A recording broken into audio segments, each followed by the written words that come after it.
cobre essas bandalheiras todas, aí sim ela fica indignada.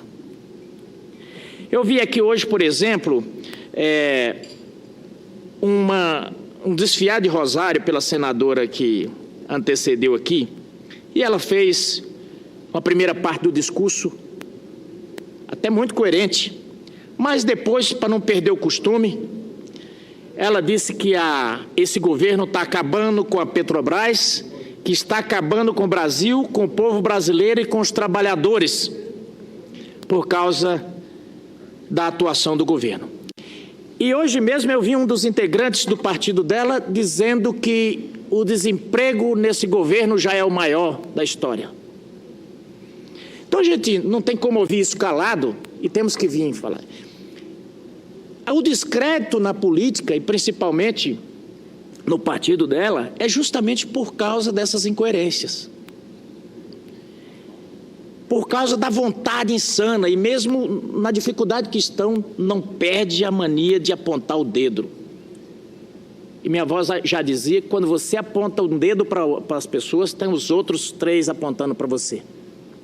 Então, vim dizer que o governo agora está acabando com a Petrobras, que está entregando a Petrobras para capital estrangeiro, isso é doidice. Sabe por quê?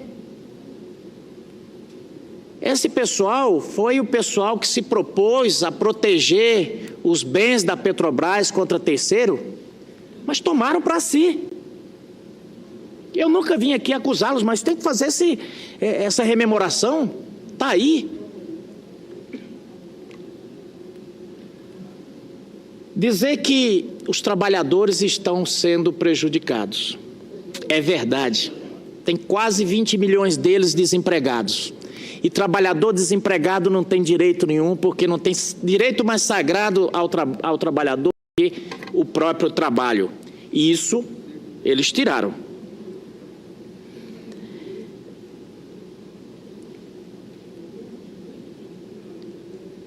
Outro ponto. A questão da incoerência. Por que há descrédito na política? Veja bem, durante a discussão do processo de impeachment, foi descoberto, a comissão de impeachment descobriu, que a presidente Dilma tinha maquiado os balanços já em 2014, 2013 e 2012. Quando fomos tratar do tema, a linha de defesa não aceitava, e como de fato acabou não sendo aceito, que a presidente fosse responsabilizada por ações que aconteceram no outro mandato. Ou seja, a presidente não poderia ser processada por atos acontecidos no outro mandato, fora do mandato dela, fora desse mandato, embora que o governo dela fosse continuidade. Pois bem, o PSOL, que é um dos puxadinhos e uma das viúvas do governo que caiu, entrou com um mandado pedindo para que o presidente Temer tenha que responder por fatos acontecidos fora do mandato. Então, estou só comparando essa coerência dessas pessoas. Medeiros está defendendo que as pessoas não respondem por os crimes. Não, a Constituição não diz isso. O presidente responde sim pelos crimes deles, que aconteceu fora do mandato, quando terminar o mandato. Isso é feito justamente para ter segurança jurídica. Depois que terminar o mandato, o sujeito responde. Mas essa é a coerência dessas pessoas. Sobre as reformas. Eu vi há poucos dias um vídeo em que um ex-presidente defendia o seguinte, defendendo que a Dilma fizesse a reforma da Previdência, ele dizia: quando a Lei Lois Chaves foi criada, o brasileiro morria com 40, 50 anos. Hoje ele morre com quase 70, 80. Eu mesmo já estou perto de ir. O Brasil inteiro sabe quem falou isso. Luiz Inácio Lula da Silva. Ele estava defendendo que a Dilma fizesse a reforma da Previdência. Mas agora se debruça com a sanha justiceira, defendendo o Estado Social, defendendo servidores públicos, sendo que aqui não faziam isso quando estavam no governo. Critica tudo, sendo que tiveram 13 anos. É essa incoerência que leva a... E depois a arrogância. Nós vivemos num país que a Constituição diz que o Estado é laico, é bem verdade. Mas o povo é católico, são povo cristão. E tem um povo que respeita muito a divindade. E essas pessoas brincaram com Deus o tempo inteiro. Há poucos dias, num depoimento ao juiz, o Lula disse o seguinte, perguntado por que ele aparecia tanto nas delações, ele falou, olha, eu até penso às vezes que as pessoas têm que ler a Bíblia para pararem de usar o meu nome em vão. Em alusão àquele versículo da Bíblia que dizia, não usarás o nome do teu Deus em vão. Da outra feita, a ex-presidente disse o seguinte, que nem Cristo tirava aquela eleição dela. Bem, o que eu vejo é que a arrogância foi que fez esse governo ruir. A arrogância, a prepotência e, óbvio, o fato de acusar as pessoas do que eles mesmos fazem o tempo inteiro. Agora, recentemente, está a polêmica do sítio. E todo mundo dizendo que o sítio não é do Lula, que o sítio é de um amigo do Lula, que o sítio é de um amigo. Agora, nessas delações, é que eu fui descobrir que o Lula estava falando a verdade. Ele estava falando a verdade. O sítio realmente é do amigo, o triplex também é do amigo. Mas aí que veio o Marcelo Odebrecht e disse, não, é que o amigo é o Lula. O codinome dele era o amigo. E eu pensando que era de um amigo dele, mas não, ele realmente estava falando que o sítio era dele. Aí vem aqui começar a dizer que ele está sendo desconstruído. Não está. O Brasil inteiro torceu por Lula.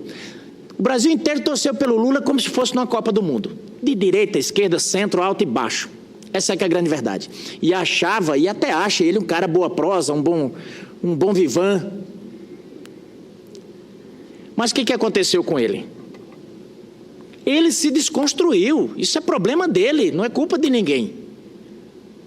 Aí vem dizer que as pessoas estão querendo desconstruir o Lula. Não, ninguém está desconstruindo. Aliás, na política, ninguém desconstrói ninguém. O que acontece é que ele está respondendo foi acusado de 234 crimes. 211 só de lavagem de dinheiro. Se ele for condenado a esses crimes todos, senador Cidinho, ele vai pegar de 28 a 110 anos de prisão. Essas falas de dizer, de passar por coitado, olha, o Lula pode ser tudo, menos coitado. Lula é uma das cabeças mais brilhantes desse país, é um dos sujeitos mais inteligentes que tem, e ele não se passa por coitado. É um sujeito que assumiu a presidência da República, a camisa não pesou, falava na ONU, falava em tudo que é passo. Agora é o seguinte, ele tem uma característica interessante. Quando ele está por cima, ele arrota que nem um leão. Quando ele está por baixo, mia que nem um gatinho. Usa, se vitimiza, e sempre foi esse o discurso para que pudesse lograr êxito. O discurso de quê? No momento é pelos pobres, defende os pobres, defende os oprimidos. Mas na mesa, na hora da janta, era com Marcelo, era com Emílio que ele se debruçava. E por falar em Emílio e Marcelo, eu não sou daqueles que acham que nós devemos acabar com a empresa, senador Elmano. Eu penso que tem que a justiça tirar da mão, tirar os gestores da empresa, mas nós temos que ver que deve ter aí mais de 30 mil pessoas empregadas nessas empresas e um monte de obras paradas. Eu acho que o Estado devia intervir, pôr essa empresa para funcionar e depois venda. Elas paguem o que tiver que pagar pelos danos ao erário, mas o que não pode é ficar, destruir um patrimônio desse tamanho. Penso também que essa Lava Jato serve para uma reflexão. A legalização da atividade de lobby, para que as pessoas saibam quem trabalha com quem.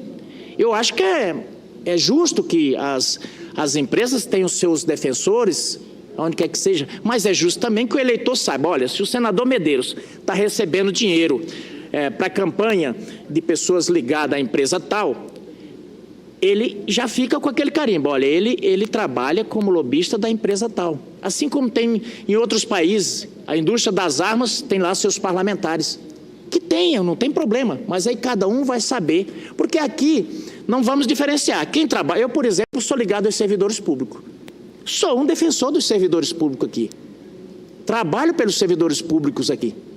Não tem muita diferença entre o que eu faço e a pessoa que defende A ou B ou C ou qualquer outra corporação. Agora, isso precisa ser legalizado e não pode ser, olha, eu defendo o MST, eu sou bonitinho. Eu defendo a Petrobras, eu sou feio, ou eu defendo os bancos. Não, tem que ver o seguinte, cada um no seu quadrado, mas o eleitor tem que saber disso, isso tinha que ser às claras, porque isso já acontece aqui e é tudo escondidinho. E isso é que depois, quando fica público, parece uma coisa nefasta, imoral e tal. Eu penso que nós deveríamos parar com essa hipocrisia. Primeiro o seguinte, criar um sistema de financiamento de campanha para as pessoas saberem de onde vem o dinheiro. Segundo, regulamentar essa atividade de lobby.